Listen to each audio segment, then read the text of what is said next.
Robotic surgery කියන්නේ ලෝකයේ හැමතැනම පාවිච්චි කරන තාක්ෂණයෙන් ඉහළම ශල්‍ය කර්ම ක්‍රමයක්. මේක මීට කලින් ලංකාවේ තිබ්බේ නැහැ. පළවෙනි වතාවට මේ රොබෝටික් සර්ජරි කියන තාක්ෂණය ලංකාවට ගෙනාවේ ආසිරි සර්ජිකල්, නාරහෙම්බිට ආසිරි සර්ජිකල් රෝහල. ඒකේ මුල්ම ශල්‍ය කර්මය එකක් කරන්න ලැබීම ගැන මම සතුටු වෙනවා. රොබෝටික් සර්ජරි එකේ අපි පරණ විදිහට ලොකු කැපුමක් දාන්න නැතුව කරන මිනිමලි ඉන්වෙසිව් ටෙක්නික් කියලා කියන්නේ. ඒකට ලොකු කැපුමක් එන්නේ නැහැ.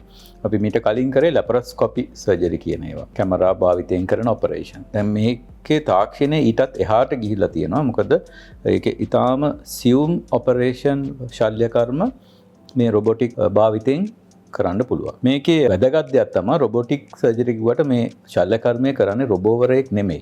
ශල්‍ය කර්මය කරන්නේ අපිමයි. දැන් පළවෙනි ඔපරේෂන් එක මම කරේ. එතකොට ඒකෙදි මම තමයි ඔපරේෂන් එක කරන්නේ. හැබැයි අපි භාවිතා කරනවා රොබෝට් ආම්ස් කියලා. ඒ තාක්ෂණයෙන් ඉහළම යන්ත්‍රයක්.